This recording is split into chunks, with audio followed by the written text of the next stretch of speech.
This episode of the Orange is Orange or Browns podcast, part of the Press Play Podcast Network, is brought to you by our presenting sponsors, Aligned Health Center and The Place. Listen as Maria and I talk about the recent trend of fix-it-yourself products you can order via Facebook and Instagram. Are there any credence to these, like, do-it-yourself, wear this brace for 3 hours a day kind of back solutions that you see advertised online?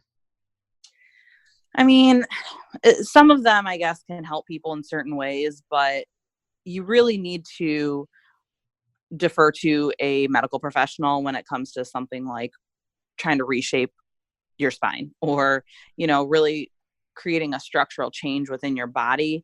I don't think that that's a do-it-yourself kind of thing. And listen, I am the queen of, I will YouTube it and I will Google it to figure it out. Like, we need a new light fixture. I'm not calling an electrician. I'm going to figure it out on YouTube, gosh. right? But, oh yeah, we're good. Oh, I'm like Handy Manny over here. But when it comes to my body, when it comes to something that really is going to affect my life if done wrong, you really kind of need to leave that one to the professionals. Yep. If it seems too good to be true online, it probably is. I'll tell you what's not too good to be true at Aligned Health Center. Maria, thank you so much for your time. Thank you so much for having me. Call Aligned Health Center today at 440-230-6865. Drop them by their facility or visit them online at alignedhealthcenters.com. This episode was also brought to you by The Place. The Place is the place for all their hot tub, spa, fireplace, and outdoor grill needs. The Place has been in business for 52 years, family owned and operated. The Place is a full-service fireplace and spa superstore. They have a newly renovated 16,000 square foot showroom with over 40 live burning fireplaces and 40 hot tubs and swim spas on display for you to look at. And they've been voted North America's #1 service center by Coast Spas for 2 of the last 4 years. Their continued follow-up and product service sets them apart from their competitors. The Place is not happy and satisfied until you, the customer, are happy and satisfied. Visit The Place on 2377 Medina Road today. Look for the palm trees to transform your backyard into the backyard of your dreams. When you think of fireplaces, hot tubs, grills, and patios, think The Place. And don't forget to check out our website, pressplaypodcast.com, where you can listen to every single podcast directly from the web. No need to download another app or to go anywhere else. Listen directly from our website, pressplaypodcasts.com. Follow us on Twitter and Facebook. We'd love to have you join our community. In this episode, Jeremy and I recap the Browns' 32-28 loss to the Seahawks.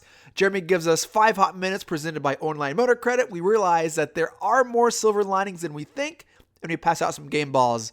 Look, these losses are tough, but I still believe in Freddie and Baker to turn it around after the bye. Hopefully, we get a couple good bounces here and there, and we start stacking some wins. If not, this could be a long season. Jim Donovan, take us away. 45-40, run, William, run! He's got blockers in front, 5, touchdown! Joshua Cribbs! Snap back, ball down, kick block! They blocked the kick! This is the Orange is Orange or Browns podcast, part of the Press Play Podcast Network. I am your host, Chase Smith, and with me, as always, the super chipper and excited Browns insider, Jeremy Powell. Jeremy, how was the game today, buddy? Sucked. No, I'm just kidding. The game was fun for a good portion of it. The crowd was into it. It was fun. It was electric, and then the wheels came off. All right, so for those of you who've been living under the rock for the last 8 or so hours, the Browns lose at home. They're 0-3 at home this season, Jeremy, to the Seattle Seahawks, the 5-1 MVP-leading Seattle Seahawks. A lot to talk about. Let's get things started with 5 hot minutes with Jeremy Powell, presented by Online Motor Credit. Jeremy, go. Yeah, so you know what? The thing that I think I hate most about this season so far is that we're 2-4. And we have maybe the best running back in the league. We have great weapons all around the place. You see guys running wide open all over the field today, and we're 2-4. And the thing that really stinks about that is not a lack of talent.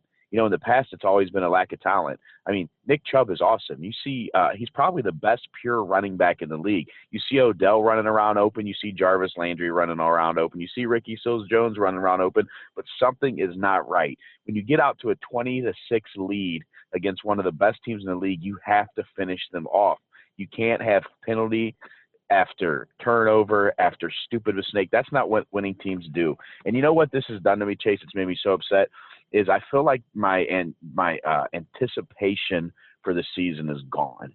Now it's just basically at 2-4 with a tough game coming up. It's just a week-to-week thing again, like it is every year. Like you know what I mean? You're not looking forward to the end result anymore. You're just looking forward to the individual games. Like instead of looking at the schedule and thinking, man, we're probably going to go to the playoffs or do this, now it's like, well, let's just go try to win a game. And I thought for sure this season was going to be different. Was the season that we were going to anticipate the playoffs, anticipate big games down the stretch, anticipate all the stuff. And now that's all gone. And I'm not 100% sure why. I don't know if Baker Mayfield is the problem. You can't blame the offensive line today. He had plenty of time to throw. Nick Chubb averaged 6 yards a rush. You can't blame the offensive line. There's only two people you can really blame today. It's either Baker Mayfield's fault or it's Freddie Kitchens' fault, because the playmakers are there. The scheme is working because I sit, like I've told you guys 100 times, I sit front row of the club level. I'm in the best seats in the house. I can see what is going on every play, and there are guys open. Freddie is scheming guys open. Even on the fourth and 11 play, the great throw to Jarvis Landry for the first down, Odell was wide open for a touchdown, and Baker missed him. I mean, there's guys open all over the field. The talent is obvious. I have never seen a running back. Nick Chubb hasn't even played, 22 games in his career yet, and he busts off big runs every single game. A 50-yarder today. He's had an 88-yarder this year. It's uncommon. He's uncommonly good. The talent is uncommon on this team. It's good. Myles Garrett has 9 sacks? He's on pace for 22 sacks. Are you kidding me? And we're 2-4. We're wasting incredible talent. We're wasting incredible seasons, and we're 2-4 with staring the bye week and then the Patriots on the road in the face. It's disappointing, and really it seems to me that Baker might be the problem, as much as that just drives everybody insane to admit. Now, it is his second season, and playing quarterback in the NFL is the toughest position in sports to play. So it's tough to put this all on him. Maybe they have to dial it back. Maybe there's something we're missing. But I know from sitting in that stadium today, I saw open receivers, so it can't be the scheme. I saw great running back play, so it can't be the talent. I saw great wide receiver play. I saw great individual efforts on defense. To me, it leads me to one place, that Baker Mayfield is at least part of the problem, Jace. I agree, Jeremy. He has a propensity to turn the ball over, and it's bad when I can almost predict or have this weird gut feeling when it's going to happen. Is it feel that way in the stadium too, or is it just just me? Today it did it. It felt different, just probably because our offense was scored touchdowns in the first 3 series, and we haven't done that a lot in the past. But yeah, the turning point in the game when he misses Jarvis in the end zone, throws it way behind him, that's a 14-point swing right there, because Seattle goes down and scores on the other end. Right. Ends up, we talked about this ad nauseum. It's funny, Chase, is the game actually went exactly how we predicted it, right? Yeah. We both said what I say. There was no way the Browns were going to hold them under 21 points. It was going to have to be, I think I predicted 34-27. They were going to have to win in a high-scoring game. That's not a knock on the defense. That's just the fact that Russell Wilson is damn good. I think it's 13 straight games, right? They've scored over 21 points. It's not the defense. It doesn't matter who you're playing. Russell Wilson is just that good. The touchdown he threw in the back corner of the end zone with taking a huge hit from Joe Schobert, nobody else in the league makes that throw right now, right? Yeah. It's just a beautiful, unbelievable throw. He's in sync with his players. He's he's heady, he's a great quarterback. So I'm not even going to blame the defensive effort today, because we knew coming in what it was going to be, right? Right. It was going to have to be this kind of game. Yep. And for the first 3 series, it looked like it was it. We had him on the ropes. Yep. And we couldn't finish it off, thanks mainly to, miscues, penalties, and turnovers. You can't give Russell Wilson 4 turnovers and expect to win a game. No. So I don't know how you can blame, and it'll be popular. People will still be blaming Freddie for this. I don't know how you can blame Freddie today. I just don't think it was Freddie's fault. When you get, however many yards of offense we ended up with, a ton, and you're in position to make plays. I mean, all you can ask is to get the team into the red zone, right? And eventually the players have to make plays. So we got the ball up and down the field. There was guys running wide open. We averaged 6 yards a carry on the ground. I mean, what more can you ask schematically for the game? Much like the Rams, much like the 49ers. The Seahawks did whatever they wanted to on offense. I mean, it was 5 yards a run. It was 12 yards a pass, whether it was a comeback, an out, a hitch, or flat. They did whatever they wanted. But in those games, you don't blame the defense for the loss. Like, even though like the defense has given up whatever the offensive wanted, like they're not the reason that we're losing these games, Jeremy. Not today. Not today. When you have a 20-6 lead, you going into halftime, it could have been, what was it, 20-9? Yeah, no, it was 20-12. It should have been 27-12 at halftime, realistically. Yep. That's right. It should have been 27-12. Instead, what happens? Another touchdown. Interception in the end zone. Yeah, and it's 20-16. It's just unbelievable, man. It's just – yeah, 20. and I guess you could say a couple of them may not, but that one was on Baker, though. There's no other way to look at that. That pass was 2 yards behind Jarvis. There was nothing Jarvis could do. The last interception was probably on Hilliard. And then the other one, miscommunication. I mean, Odell got jammed up, but Baker can't make that throw. He just can't. He has to pull that back. So I agree with you. I think as the season has gone along, Freddie Kitchens has improved his play calling. He accepts responsibility, and not in a way that like we'll catch the tape, but man, he takes the heat that coaches do. I think he has improved his game management. I know today it was kind of a little suspect with the whole debacle in the fourth quarter about throwing that flag. Yeah, whatever that was. From the stadium, it looked like Landry was in. Was everyone kind of upset about that?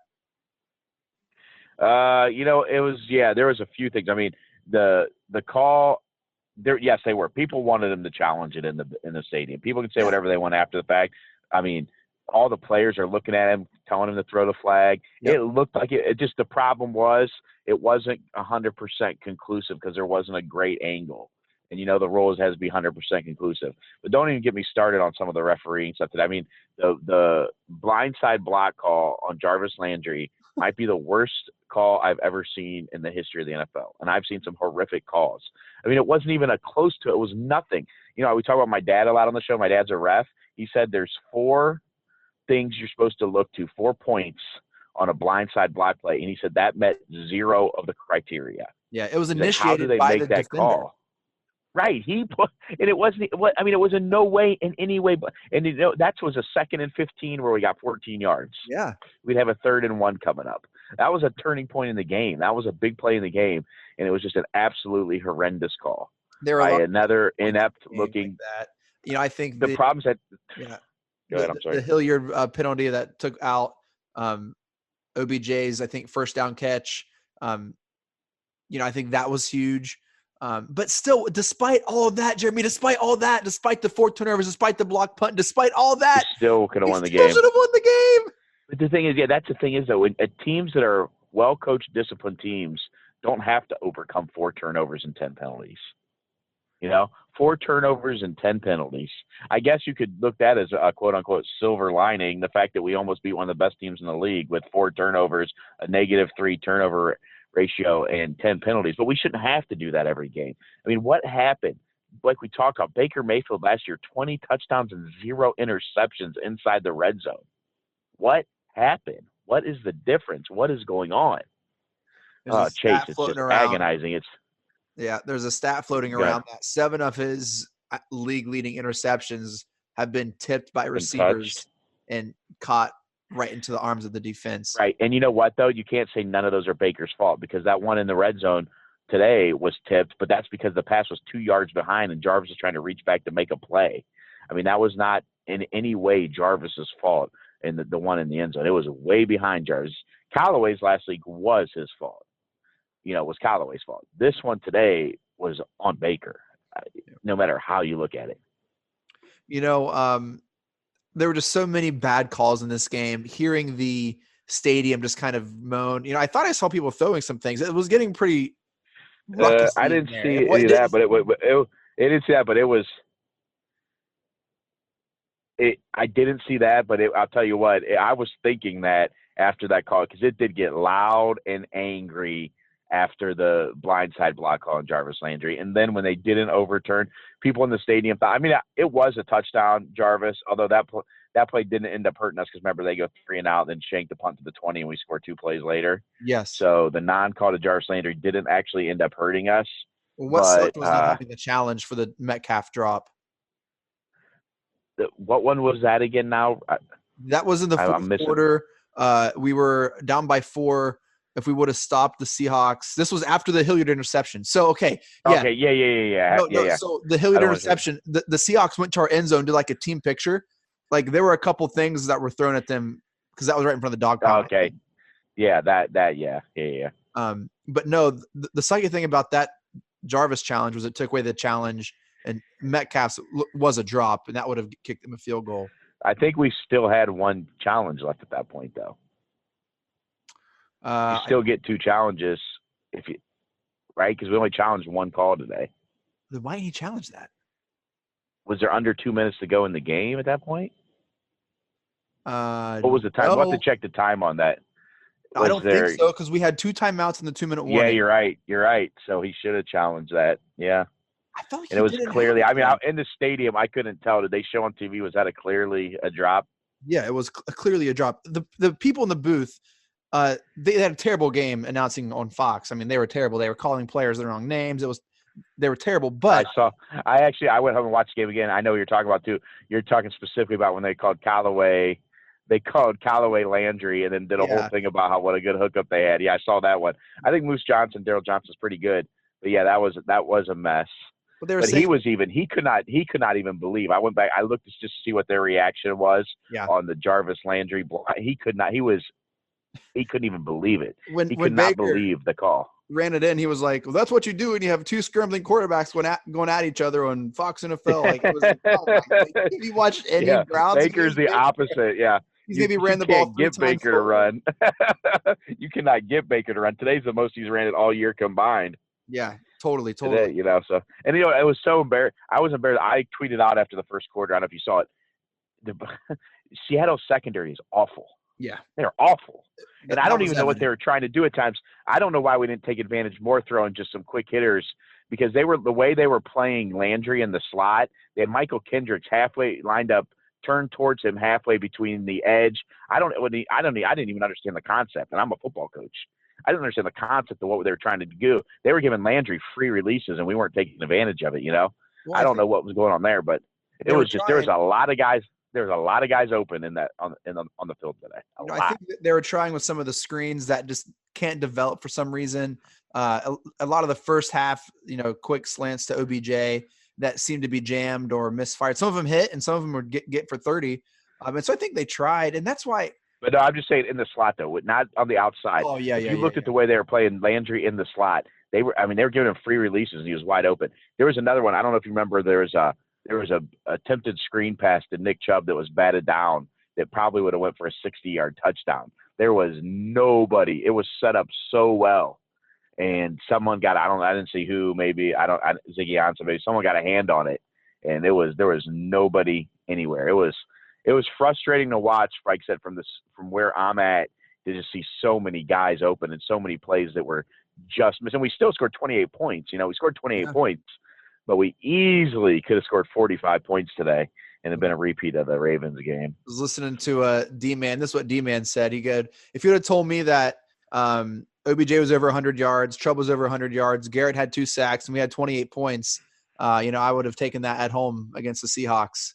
You'd have thought we would have won that game. Except I would have liked my chances too. However, I like we talked about and I predicted it. I knew it was going to be a high-scoring game. I just knew the way Seattle plays now. This is not, like I said, what I say. There's the thing. This is not your father's Seattle Legion of Boom secondary. It's not that team anymore. Yeah. This is if you look at, remember we talked about this. All their games have been close and they've all been high-scoring. Yep. Right, because that's just how they play now. And Russell Wilson is so damn good.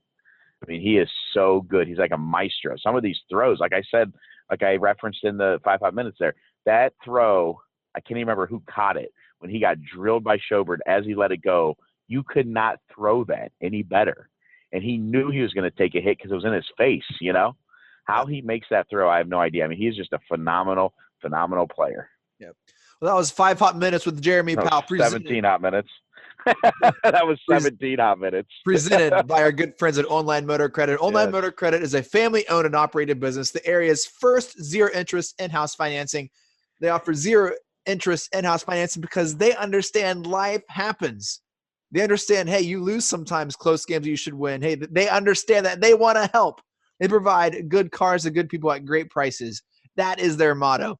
They also provide a full-service garage with certified techs on hand every single day, from brakes, tune-ups, and suspension work to air conditioning service. Online Motor Credit also provides good work at great prices. Located in Ravenna, Ohio, this NFL season, make Online Motor Credit your first down stop in car shopping. Visit their website at onlinemotorcars.net. That is onlinemotorcars.net. Use promo code ORANGE19 at checkout to receive 10% off a brake job or any other service work. Also, mentioning Orange 19 during the purchase of a car receives a free oil change for a year. Online Motor Credit, providing good cars to good people at great prices. Jay, I want to talk about Brown's silver lining. How about this for one? Baker Mayfield was protected. I mean, he didn't seem to be rushed as much as the games, right? Maybe, I don't know. He didn't seem to be rushed at all to me. I mean, he had plenty of how many times was he sacked today? Any? I don't. Maybe one. Any sacks? Maybe none. Let me check really quick. Yeah, I'm not sure. I had it up a second ago too, and I just flipped out of it. But I'm not sure if he was sacked at all. It maybe once.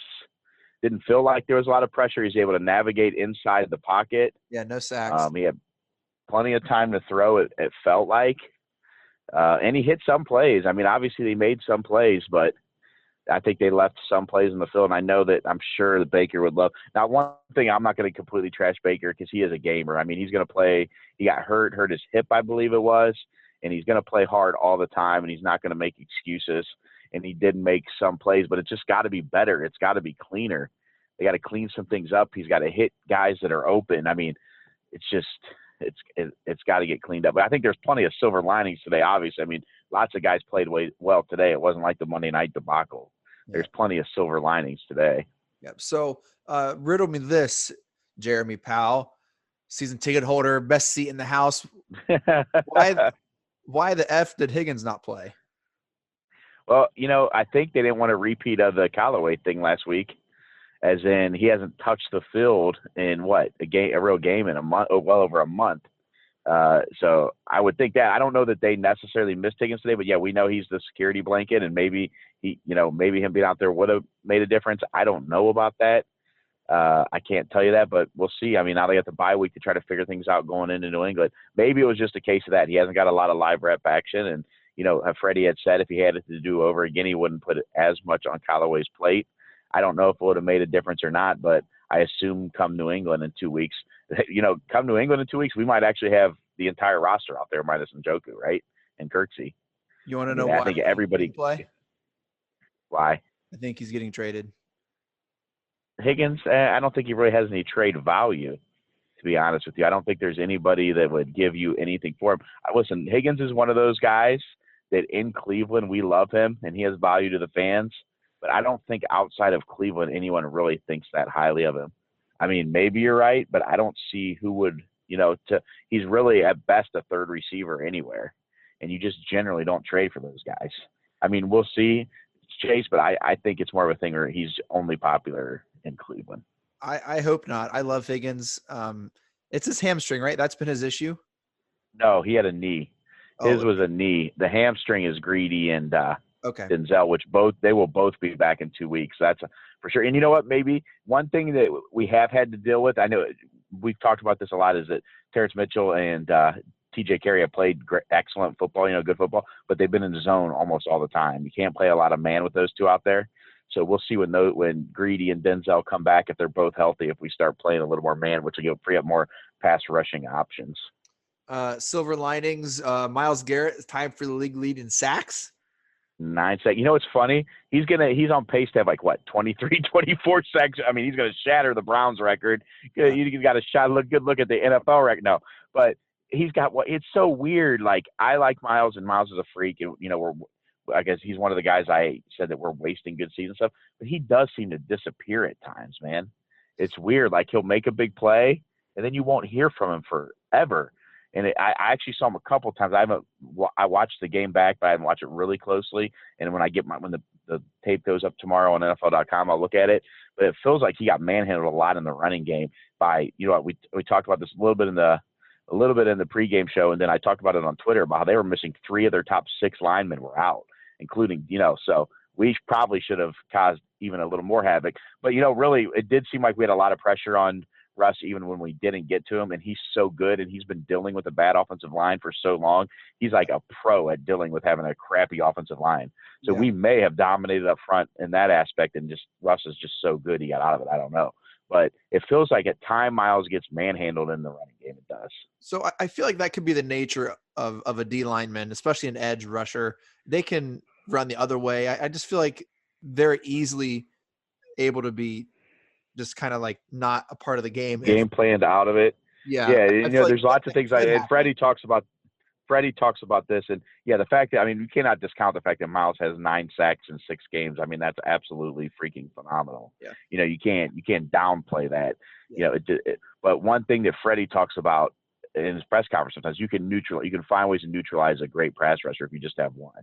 You can line up a tight end there. You can chip. There's lots that you can do to slow down even the best pass rushers. So the fact that Miles has 9 sacks, it feels to me like he disappears at time. But you cannot discount the fact that he has 9 sacks. And the other obvious silver lining is Nick Chubb. I had to do a little bit of mea culpa. When they took him, I didn't want him. I didn't think he was I didn't even know how fast he was, how explosive. It's obvious, like we talked about before, all these long runs. It's not common. You don't see this every game. People aren't breaking off 80-yarders and 50-yarders and 92-yarders and 41-yarders and 60. It's just not common.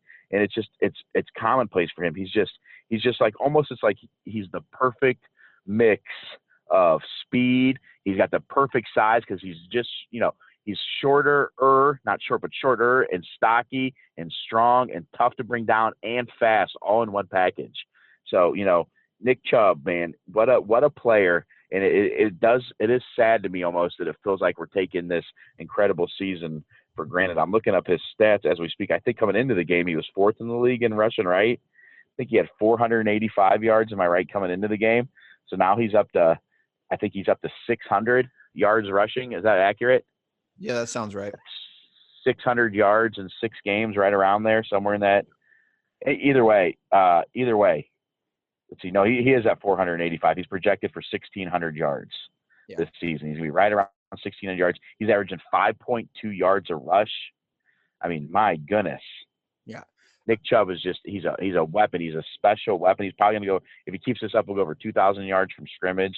Just an absolute weapon, an absolute just excellent player.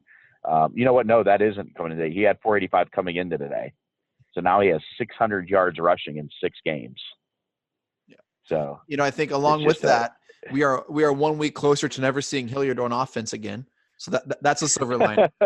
Never seeing his terrible pass blocking and unsure of how to run a route or catch a ball. So that's a good thing.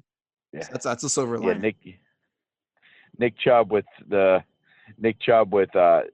6 rushing touchdowns already this year. I remember a season a few years ago we didn't have 6 rushing touchdowns for the year. Yep. He's got 6 rushing touchdowns himself already. Yep.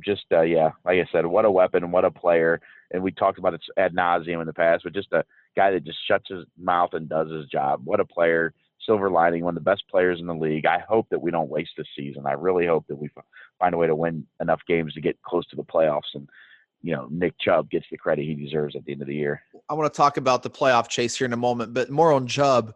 I'm fine with him getting 17, 15 to 21 touches a game. It's running back is a brutal position in the NFL, and you don't want to waste a talent like Chubb in 3 seasons like a Le'Veon Bell who did everything all game.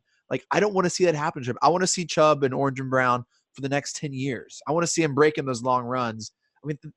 Not everyone can do that. And so I'm fine with Kitchens scheming 15 to 21, 22 touches. I think they're using him the right way. Do you agree? I think 25. Maybe push it up a little. Here's what he's had attempts-wise. He had 20 attempts today. That's 6 yards a carry, man. But listen to this. This is crazy. You want to hear his last 4 games, yards per carry? Against Seattle, he had 6.1 yards a carry. Against San Francisco, he had 5.4 yards a carry. He had 8.3 yards a carry against Baltimore, 4.2 yards a carry against the Rams, right? I mean, it's incredible. 6.1, 5.4, and 8.3. 20 carries against Seattle, 16 carries against San Francisco, 20 carries against Baltimore, 23 against the Rams. Yeah. I mean, what a talent, man. Yeah, but yeah, I still think, I mean, the fact that, yeah, I think he had 9 carries in the first half, and we're all like, eh. But yeah, man, just what a talent, what a player. And then once I mean, if we can find a way to beat New England, but then you go to Denver, and now Denver shut out Tennessee today. Yeah. So that's no longer a gimme on the schedule. They've won 2 in a row, shut out Tennessee today at home, and it's always tough to play. We won there last year, but that's a tough place to play. So, but let's do first things first. Let's get through this bye week, and let's go into New England and see what we can do. Hey, here's another silver lining, Jay. This loss was Yep. not in the division. All right. And we are 2-4, yes, at the bye, but here are our losses. Tennessee, all right, that's inexcusable. That should not have been a loss. But then we have a loss to the 49ers, undefeated, Seahawks, 5-1 with the NFL MVP leading candidate in Russell Wilson, and the Rams. And the Rams are in struggle Rams mode. have lost 3 in a row. Yeah, Rams are in we should have won struggle that game. They didn't look great that night. We had a shot at the end. That was Baker's really tough game. The 4 plays at the 3-yard line, partially Freddie, partially Baker. With that one, Jay. Well, the last minute of the game when we had a chance to tie the game in the last minute, 4 shots from the 4-yard line. It's not like our 4 losses are like most of our losses have come against bums. I mean, these are like legitimate Super Bowl contenders. The Rams were in the Super Bowl last year, and they were in the game in the end of the fourth quarter. It's not like their team is drastically different. If anything, yeah, their team argument that they could be better with the offensive weapons they have back, especially that game Gurley was playing. And so just take a deep breath. I know it sucks, and we see these flashes, and we have these opportunities, and we should be better than our record. OBJ said today we should be 6-0 or 5-1, and we're not. But this loss was not in the division. It was not in our conference. Yeah, now we're 2 games back in the division. I mean, Steelers we're crushing the that's another thing that's unbelievable to me. The Steelers are crushing the Los Angeles Chargers tonight, right? With their 3rd string quarterback, they're beat up and they're crushing them. You know why though, Chase? Because the Steelers have an identity they can lean on. What's their identity always been? Tough in the trenches, beat on you in the trenches, and run the ball. We need to really develop that identity, right? I was going to say dating that's what cousins, I think. So I don't know. Hey, brother, where are you from again, Chase? Hey, I'm from West Virginia, boy. Exactly. I don't think you can make that joke, buddy. No, I'm just kidding. But the thing I am saying is, though, I think it's time for the Browns to really develop that identity, and I think Nick Chubb is going to be a big part of them developing that identity going forward. And, it's just I can't believe watching tonight with the Steelers with their 3rd string quarterback, a kid who went to Samford, not Stanford, Samford, okay? Or, excuse me, a rookie from Samford, and they're up. When I came out, they're up 24-0 in the end of the 3rd quarter. I want to believe that they're going to make our identity on Chubb. They're not going to, Jay. Everything rises and falls on Baker Mayfield. And as he goes, we go. And as long as he is playing the way he is, we're not going to win games. And it's just there's no way that they're going to give Chubb more than 22, 23 carries a game to be it's just not going to happen. Especially with Kareem Hunt coming back. Although maybe when Kareem comes back, if we can still a win here and those next 2 or win a couple, those next 2, maybe they could, with them 2, maybe that can be our identity, the 2-headed monster. And it could end up being one of the best. I mean, teams can't, we joked about having 2 of the top 5 or 6 running backs in the league. And I think that's actually a reality. So who knows? Let's not get too far ahead of ourselves. So let's talk about today and worry about the upcoming game. So yes, we're 2-4. Silver linings. You got to give it. Weren't in the AFC. And our schedule supposedly we had a punt block today, right, on a guy that ran completely free up the middle. Yeah. But how about Jamie Gillian again today? Didn't punt much today. That one punt, what was it? What did that be? 67 yards or something? Left the field again. He absolutely crushed it. It's funny, too, because it's the first time I've been to how many Browns games in the last 20 years, 100 Browns games in the last 20 years, whatever it is. And I've never heard a place buzz for a punter like it does for this guy. And he lives up to it. That punt was unreal. I think we were at, the 20 or something in that name, and he flipped it to the 11, you know? And that thing was so high, there was no way that thing was a moonshot, and it went that far. I think and it didn't have the wind in its back. Yeah, hey, but the the Scottish area, yeah, we got you. But you know, it's funny that he didn't even have the wind at his back. The wind was swirling, but it was blowing more north to south than east to west. You know what I mean? So it wasn't like he had help from the wind on that.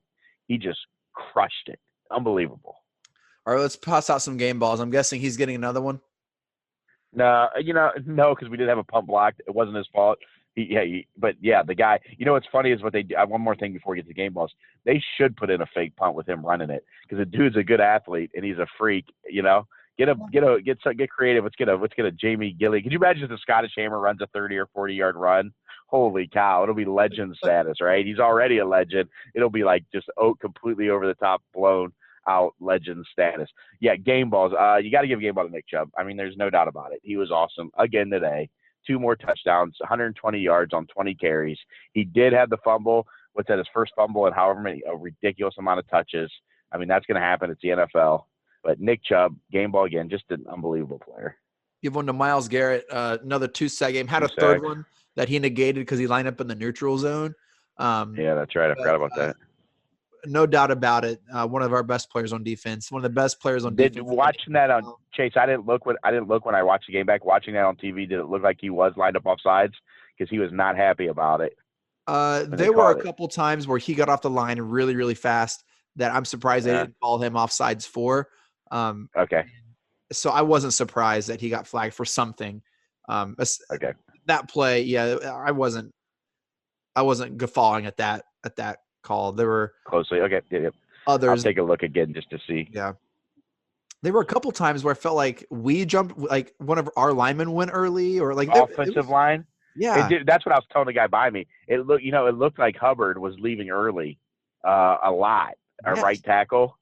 It looked, I mean, maybe it was just so simultaneous, but it did look like he was starting early often. But hey, they didn't get called. So if you know, you're not cheating, you're not trying, right? Yeah, I guess. You have any other game balls? Game ball. We got you hit Myles Garrett. You hit OBJ for that freaking catch on the sideline. What an unbelievable catch! Game ball for that. No, he's not going to give a game ball. Let's acknowledge that play though. That was an incredible catch. And everyone, I was looking at Twitter to see, did he catch it? Did he catch it? And everyone's like, no, he didn't catch it. And then they put it on the big screen, and he did catch it because he got his foot down and an elbow down. Yeah. So the foot and the elbow down is 2 feet. And that was an incredible. No, he does. You're right. He doesn't get a game ball. He had maybe a drop but he did have a good game, solid game, 103 yards on 6 catches. Yeah, that's a solid, really good NFL game. Yeah. What about Seals Jones? He's done pretty well subbing in for Njoku, huh? Not a game ball, but yeah, exactly. Right. We talked about that. Baker even acknowledged that he might be a little better route runner and a little more athletic than Njoku. And he showed it again today, getting in that seam, getting open. There's another time he was open. Baker missed him by about a yard. Yeah. When he was kind of running free as well. So he's been a nice addition, man. Yeah. Yep. That led to what happened in that possession?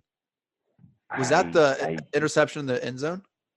Yeah, that was. I think that was the possession right before half, I believe. Yeah. Yep. Oh gosh, man. Well, 2 game balls, well deserved. Man, it's hard not to get super bummed about it. I know we have a whole bye week to stew on this, but this just sucks, man. There was a moment, Jeremy, where I felt like the Browns had an advantage in these crazy games because we've played so many. That I felt like, hey, we know how to respond in these crazy moments. On TV, they said that Jarvis Landry went over to the sideline reporter. I think it was Josina Anderson, and was just yelling, "Why is it always us against everyone? Us against the refs? Us against we have to beat ourselves." And so I felt like of all the teams to have things happen, it's almost like a moniker that, oh, Browns are being Browns again, or only in Cleveland games. And so at some point, wouldn't that be an advantage to us when these crazy things do happen? Because we are so used to them that it won't phase us. Yeah, that's a good point. Unfortunately, I don't think it works that way. And, we can't do the woe is me thing. Yeah, there was bad calls. I mean, there's bad calls in every NFL game. Like we said, the Jarvis, and I know Jarvis was super hot after them not giving him the touchdown on that, but that didn't even hurt us because of, like I said, we scored 2 minutes later. So, that possession didn't even hurt us. It's just, oh, man, Chase, I don't know. It's just year after year after year, it's getting to a point where it's hard to stay positive. We need to see it. And that's what I was telling you there at the very beginning with the anticipation thing. Like, I was anticipating so many, being in the playoff hunt for sure. No way we'd have a losing record. And now that's all gone. Now it's just week to week and hope we can win the game. I mean, I'm not saying it's gone for the year. What I'm saying is me looking forward, looking ahead to games is gone. Yeah. Now it's just got to be a week by week thing because that's all it can be. It's 2-4 now. You got to start you know what I mean? You got to go into Foxborough and win. It would be so Browns if they did win, though. That would be so. Oh, they probably will. That'd be so. Yeah, they probably go in there and win by 20 points, and then they'll go out to Denver and lose. That's what'll happen. No, I'm just kidding. We want to give shouts to our presenting sponsors, Alliant Health Center and The Place. Alliant Health Center is Northern Ohio's first chiropractic biophysics clinic. Their mission is simple: to help people in the West Lake and Beachwood areas achieve the best possible health and overall wellness. Also, shouts to The Place. The Place is a full-service fireplace and spa superstore. The Place has been in business for 52 years, family-owned and operated, transforming your backyard into the backyard of your dreams. When you think of fireplaces, hot tubs, grills, and patios, think The Place. Jeremy, also shouts to Online Motor Credit for sponsoring our 5 Hot Minutes segment. Do you have any final thoughts in this gloomy Sunday afternoon? No, just like I said, week to week now, man. Hey, I guess another silver lining we could say is we're going to be as healthy as we've been all year. Come that game in Foxborough. Greedy said today he's playing. He's ready. He's going to be playing for sure. I'm sure Denzel will be back as well. So maybe, we'll have a full complement minus Kirksey on defense and a full complement minus Njoku on offense. And it's going to be a Tony Romo, Jim Nance. I think it's 4:25 start. So it'll be nationally televised 4:25 start when we come back in 2 weeks. All right, man. Well, hey, we'll be back here during the bye week with some special guests to kind of do our bye week special. Jeremy, we'll be in touch, brother. All right, brother. Here we go, Brownies. Here we go. Hoo, hoo, hoo.